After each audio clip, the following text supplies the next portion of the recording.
I have quite an unenviable task this morning, in the sense that I have to start to synthesize what really has been presented by the various presenters today.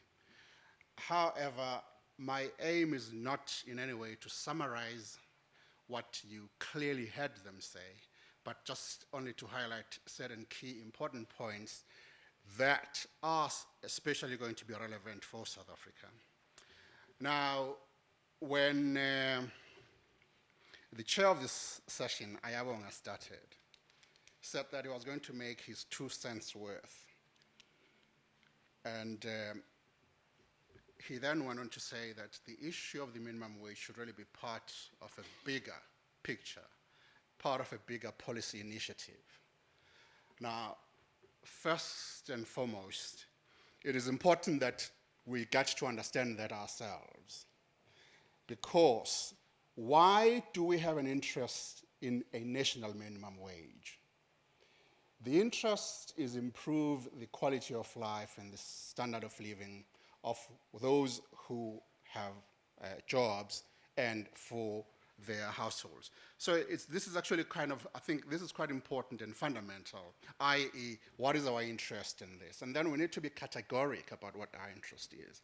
And also, we need also to accept the fact that our interest in the issue of the national minimum wage is a social one, not necessarily an economic objective.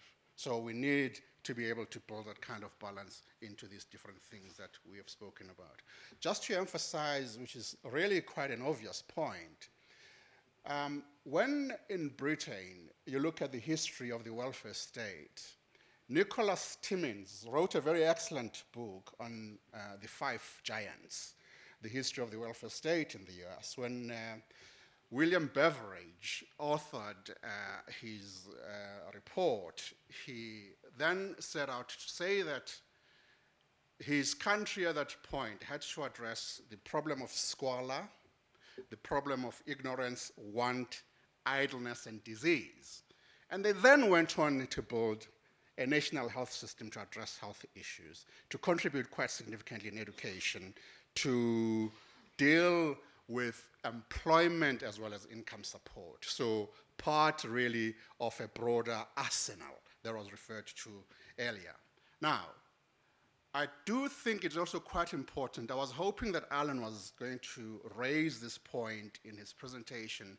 The OECD in about, I think, 2008, published a report which was titled Growing Unequal, which basically was pointing to the fact that even in the so-called advanced economies of the world, the issue of inequality is becoming a great concern.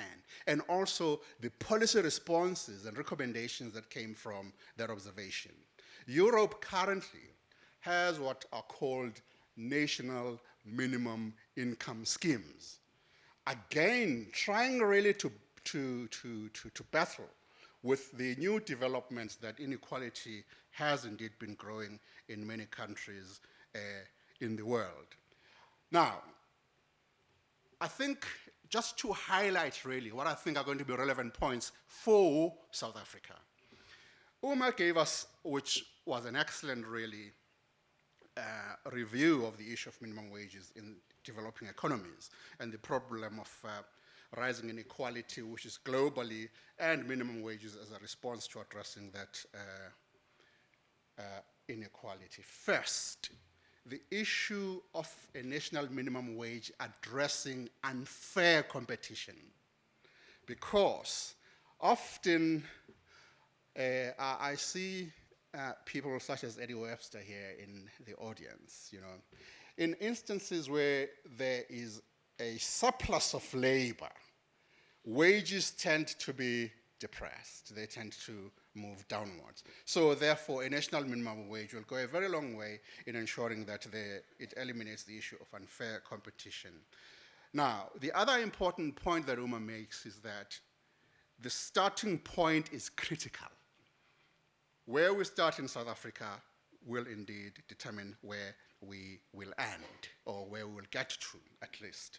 Now, there's also the issue of the balancing act, because often there's a lot of ideologically laden arguments that come through when the issue of a national minimum wage comes up, with those particularly within the labor movement saying that wages need to be increased, and those primarily in the private sector saying that if you increase wages, you are going to kill employment in the country.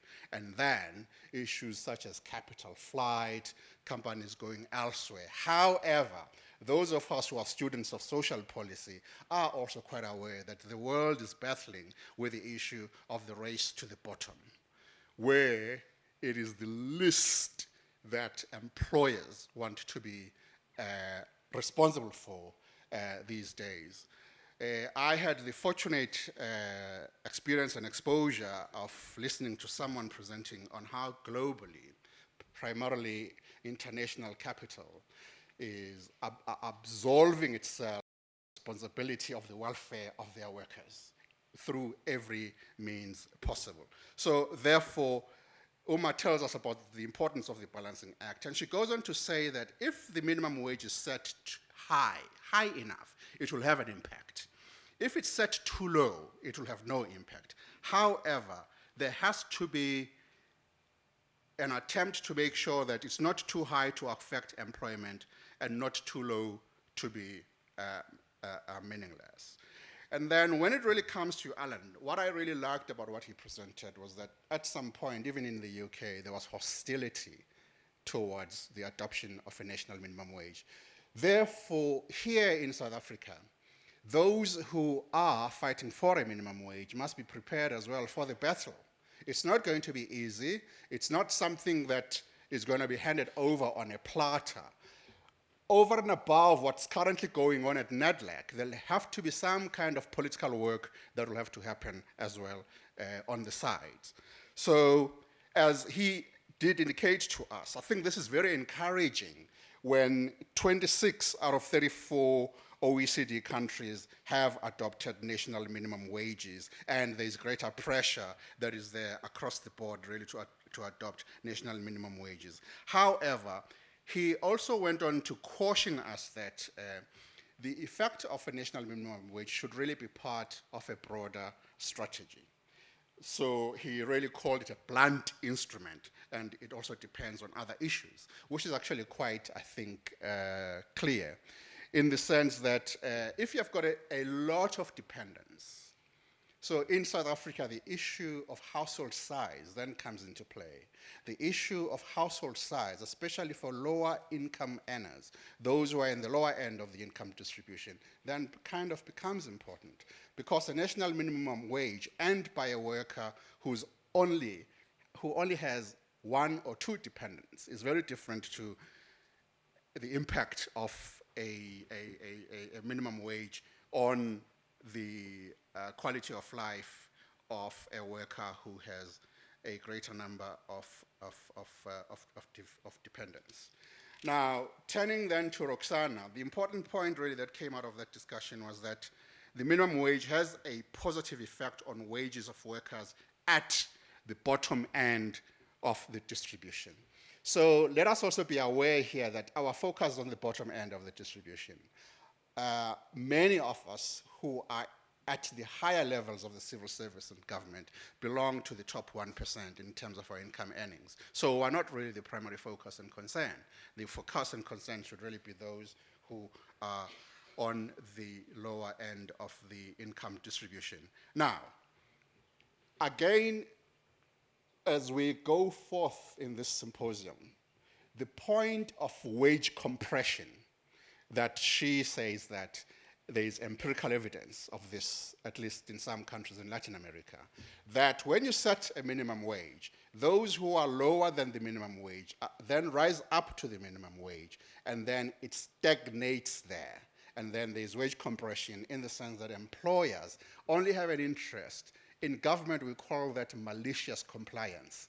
When you do something, not necessarily because you find value in it or because you derive any benefit out of it, but because you are expected by law and regulations to subscribe to it. So that issue then of wage compression will indeed then become quite important. I do think, Gillard, that this research initiative needs to inform us as South Africans. What are the income patterns in South Africa in sort of a very specific way? Because you will find that because of high levels of the informal sector in South Africa, I am of the view and belief that even our national surveys do not do very well in capturing the income component, the household income component, when we conduct these kinds of surveys. And then I cannot really go very deep into what Gillard did say, really. Safe to say that he is arguing, and quite convincingly so, from the research and the modeling that they conducted, that an increased wage share increases both productivity, which has been a concern in South Africa, as well as aggregate national demand, which we always often say, all of us always say that is what we're aiming for. He's referred to the Caldo-Verdun effect, that's really starting from the wage share right up to the growth in GDP, all of those interlinkages in the chain. Therefore, his argument basically is that if South Africa were to set a national minimum wage, it will not necessarily lead to negative impact in South Africa. In actual fact, it will be the opposite. Now, having really tried to summarize this as much as I could, what then am I here to say as a representative of government, particularly someone who's responsible for policy development in a number of key departments of government? Now, for a start, this participants, in my view, is a political issue. It's a political issue. It's a political issue in the sense that just as much as we can deploy evidence, we can refer to research, so can the other side, so to say. However, what is important here really is this being a political issue, those of us in government will need to generate policy arguments. That is, policy arguments for the setting of a national minimum wage. And this symposium then becomes quite an important starting point in that regard. We can then, because excuse me, if I may say, please, it is important that the work that happens here does find its way to somebody somewhere in government, because that's really where primarily the kind of decision making gets made. That's where the kind of important policy considerations do get made. Now, if I may as well, if our interest in the national minimum wage is to address inequality and poverty, in South Africa we have the unique challenge in the sense that in South Africa it is the majority that is poor. We're not talking here of a normal society where it is only some 5–10% of the total population that is living in poverty. We're talking of a country where the majority of South Africans are in poverty, are living in poverty. Therefore, I think, under those kind of circumstances, you then need to be both radical and determined in those kind of things that we would want to achieve. We're not really talking here of some small insignificant majority. If we say South Africa is a republic constituted by its citizens, what then basically, when we talk about issues of poverty, we're talking of the majority of South Africans in the country. So we need to be also fully aware of that point. Let me then very, very quickly run through what I consider to be very important points to influence and shape the rest of these debates, particularly those that I think are relevant for the South African context. The first one really is that the key challenges in post-apartheid South Africa is multidimensional poverty, and secondly, high levels of unemployment. So the national minimum wage can be used as a tool to address that poverty. What is important for us as South Africans is to go back to the Constitution of South Africa, because It sets down for us the values, the principles, and the precepts that have got to inform the type of society that we want to build. We talk in the Constitution about social justice. We talk in the Constitution about human dignity, and we speak of the commitment to improve the quality of life of all South Africans. So I do think that when we consider the issue of a national minimum wage, as a guide, as a point of reference, the Constitution then becomes quite important, i.e. the type of society that we want to build. If we are able to build an argument that says we want a socially just society, an equitable society, and increasing the share of wages is going to take us towards that. That, for me, I think will be an important milestone that we have reached as a country. Now, coming from a department that pays social grants in South Africa, I cannot exit this venue without mentioning this point. Quite a number of studies in South Africa have come up with a conclusion that at face value is good. It reflects well on government. However, in other ways, it is not really the ideal situation. In South Africa, it is social grants, not wages. I would like to repeat that. In South Africa, it is social grants, not wages, that are the main driver in the fight against poverty for low-income groups. Now, that is not an ideal situation for any country. We need social grants in South Africa. We need social grants in South Africa because of the kind of challenges that we have. There's no argument about that. However, if the social grants that are derived from the fiscus are the primary driver of poverty, instead, we should be stating this the other way, where we ought to be saying, in South Africa, wages, not social grants, are the main driver in the fight against poverty. However, for us, the dilemma that we're facing as government is the one that I have really just outlined now. And to conclude, participants, I would like to say this issue about social grants being key drivers for reducing poverty, it's in the 15-year review. And in 2014, the World Bank published a report that was very congratulatory to South Africa's fiscal instruments, i.e., of other countries that were compared to us, about 14 countries, we were shown to be the one that attained the largest reduction in poverty through our fiscal instruments. Now, we are then saying, let us consider the national minimum wage in the context of reducing poverty, particularly the national minimum wage. I wish to thank you for listening.